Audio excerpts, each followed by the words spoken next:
Welcome back, Chappelle. All right, welcome back to it. Welcome back to your last flip of the year. I know! It's crazy. This is your last flip of the year. It's absolutely wild and bananas that we got to this point, and this time like actually snuck up on us so quickly. I think I was talking to Marissa Graffato and Zarady Bolaños about it, right? We were talking about how, oh man, this class has been crazy, it's been fun, it's been funny, and it's absolutely wild. But the big thing about it though is, I don't want this flip to be too long for y'all, being your last one and whatnot, right? So the big thing is we gotta kind of go just briefly go over the stuff we talked about in class. We talked about how, well, there was that. All right, so now, we talked about how a lot of big things are going to go down, right? We talked about how the war looked unwinnable, right? And then we talked about the bombing of Pearl Harbor, and now here comes the United States. We talked about how the United States is going to invade North Africa and then move up through Italy and how that's going to get stalled out at one point. We talked about the Russians eating rats and wallpaper and stuff like that to try and stay alive during the Nazi sieges of World War II. We talked about all those things, and all the while, remember, Russia never surrendered those cities, right? Moscow, Leningrad, Stalingrad never surrendered, and the Germans were never able to take those into their possession. We also then started talking about how the Allies were going to open up an aggressive third front, right? They were going to open up an aggressive third front coming in through northern France during the operation that you see pictured here, known as D-Day, right? We talked about the beachheads and the confusing messages sent back and forth to make the Nazis think that we were going someplace else, right? And the other big thing that we talked about was how very successful, and only 2 waves were needed, and the third never even had to go, right? And so, the Allies are going to drop paratroopers behind the German lines, attack them from the front, overwhelm and confuse them, and open up a new, nice, big hole in the Nazi, actual forces, right? The Allies are going to push into France, and Paris, is going to be liberated in August of 1944. That's right! We got another ally on our side, baby! France is coming back, right? Paris, the capital city of France, was liberated soon after the D-Day invasion. And now look at you, Hitler. Now look at your situation, Mussolini. You're being attacked at all sides because the Soviets held up in these 3 cities and then begin to push back because the German forces are now getting thinner and thinner and thinner. And so the Allies are beginning to just shove their way into Germany, right? Now, one of the biggest moments in this war was known as the Battle of the Bulge, though, right? Where things looked really bad, where a lot of warriors and soldiers were very concerned that they might not make it all the way through, right? Now, this happened from December 1944 to January 1945, right? One of the last huge battles of the entire war. And the Battle of the Bulge was defined as when the Allies pushed the Germans back in a massive standoff in the Ardennes forest. And it was in the middle of winter, and it was extremely grueling, right? Now, the thing about it is, why was it so bad? Because you're fighting in conditions like this, right? You're fighting in the thick of snow in Germany. You're fighting when you can't really see. You're being bombarded by German artillery guns, and trees are exploding all around you. American soldiers were getting frostbite and trying their best not to get their lines pushed back. And because it was so confusing, and because the weather was so bad, the lines would literally bulge out, right? They would literally go the Canadians would advance, the British would advance, the Americans would advance, the Germans would advance this way. So as you can see, it bulged that way and bulged that way, which is why it's called the Battle of the Bulge, right? Because literally the front lines were bulging out all over the place. However, the biggest thing is the Germans were not able to hold on, and the Allies pushed through a combined German and Italian force in the Ardennes forest, right?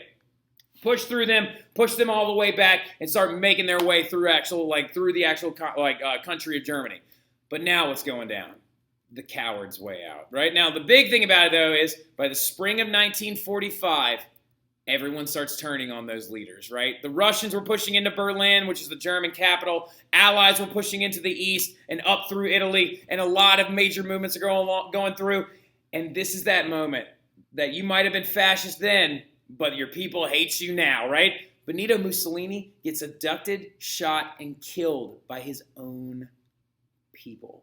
That's bananas. Yes, I'm not kidding when I tell you this. Benito Mussolini, arrested, captured, and shot by his own people, and his dead body was hung upside down from a gas station roof, right? That right there is Benito Mussolini, the Italian dictator, that as the Allies pushed up through Italy and kept pushing back further and further and further, he was killed and beaten like he was a piñata, right? It's so screwed up, but so hilarious at the same time, right? So now the biggest thing about it, though, in the long run is so were multiple of his advisors. His wife was also shot and killed as well. Now, going forward, Hitler, though, Adolf Hitler, after the Battle of the Bulge, once the Allies begin to push in, and once the Russians really get close to Berlin, that's a big thing you need to understand, that the Russians got very dangerously close to Berlin, and so he begins to freak out. He went into a bunker with his new wife. They had just been married, and on his honeymoon, he decided to take her into a bunker, where he then gave her poison pills,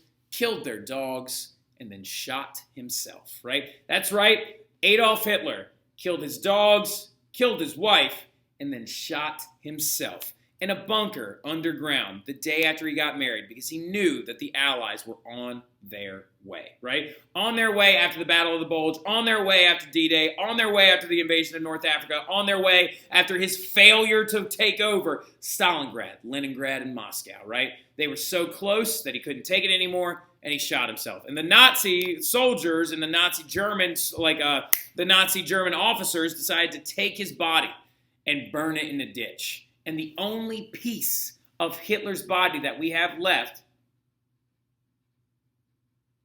is a piece of his jaw, right? Just one section of his jawbone is the only piece of him that we actually retain and have left. But a French scientist has actually done specific studies on that jawbone and has found out that it was actually, in fact, Adolf Hitler's. But that's what's going to end up happening. And on May 8th, 1945, Victory in Europe Day is going to happen, right? And that is when basically the European theater is over, right? The Victory in Europe Day is a massive, massive moment in history, and the World War II European theater ends, right? Because Hitler is now dead, Mussolini is now dead, and the Allies have retaken control of the entire continent, right? But now what about the Pacific? Because we haven't gotten to them yet, right? Now, the thing about it that you need to understand is that it really wasn't Europe first, right?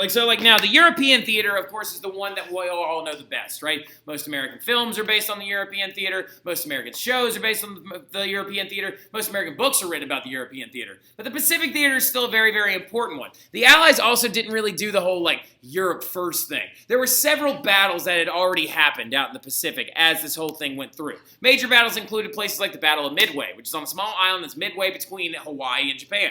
Midway, right? So in 1942, that battle is going to happen. The Battle of Guadalcanal is going to happen. The Battle of 1940, and the Battle of Guadalcanal is going to happen in 1942 as well. And the Battle of Solomon Islands is going to occur as well. But something key that you need to understand is that most of these battles were actually taking place in the air, right? So as you can see right here, these are flak shots shot off at different planes and stuff like that. And also right here that you can see, this is an American cruiser and a battleship that was hit by a kamikaze, right? And a kamikaze is a Japanese fighter pilot who is told or trained that if your plane is shot or wounded to a point that it can't fly anymore, to fly it into the nearest target, right? So now killing the pilot and also destroying the entire target. Now the thing about it though is that is when the Allies realized that winning the Pacific Theater War is not going to happen in the air, it's going to have to happen on the ground. And so they adopted the strategy of island hopping, right? Island hopping is literally the strategy that the Allies adopted where they would go to a certain island, take it over, and hop all through their way, all the way up to Japan,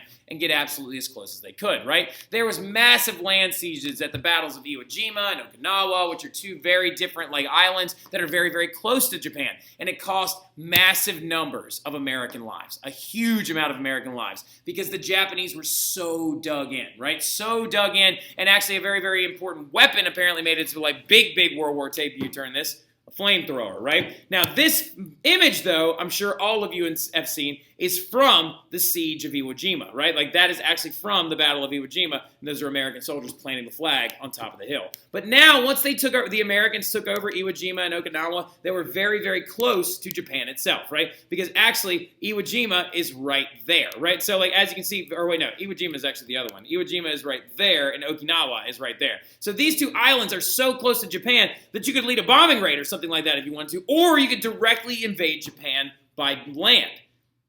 But do you do that? Is that a good idea? Do you invade Japan directly by land? Should you, right?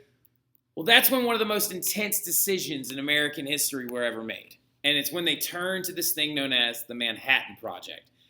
What the Manhattan Project was there was a secret scientific campaign being led by this guy right here. And I need you to write his name down. His name is Roger Oppenheimer.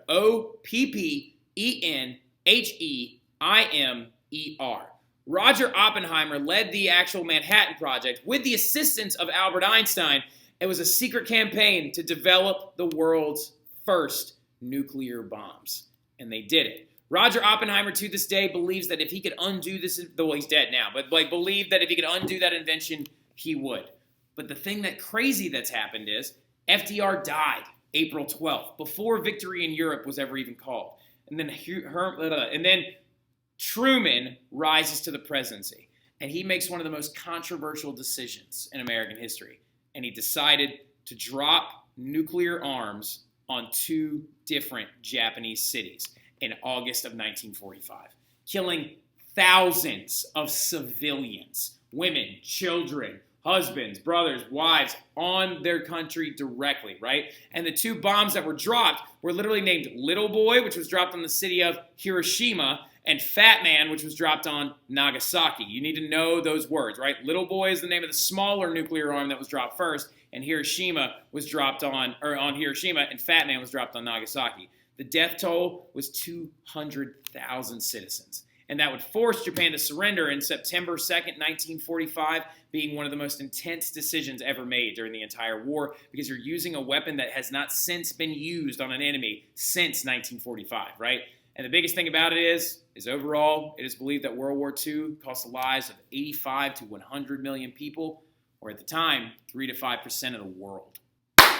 And that's it, y'all. That's it. That is all of Western Civ that you're ever going to need, ever will need, and ever probably will have, right? So I just wanted to take a second to congratulate y'all on making it through, and I also just wanted to take 2 seconds to say that I have had so much fun with y'all this year, right? So, I've had an absolute blast with all of y'all, even though I give y'all a hard time about how I want to, chase down and hunt your other social studies teachers that they didn't teach you a bunch of this stuff. And even though I know I am really, really intense, and I know this is a very, very tough class for a lot of kids, but I hope that you leave with skills that will actually show you that it's better to truly know something than it is to try and just remember it for a test or an assessment. And the other big thing I want to do is tell you really quick is not talk about me. I want to talk about y'all, right? I want to talk about how amazing y'all are as a group. I want to talk about how literally my C, my D, and my G periods are all some of my favorite classes that I have ever taught, right? Y'all are amazing. Y'all are a part of this group of kids, that this sophomore class that is so heavily underrated, and I believe in y'all so much, and I cannot wait to be there to help y'all rise to the challenge, continue to grow into amazing human beings, and really, really just keep striking out there and being awesome. Now remember though, in the long run, keep being great, keep doing y'all's thing, and I am going to miss you guys so much. And I am also absolutely so proud of all of y'all, and so happy that I got to know each and every one of you. If y'all ever need anything next year, if you need help with U.S. history, if you need help with anything at all, y'all know exactly who to come see, all right? Y'all have a good one.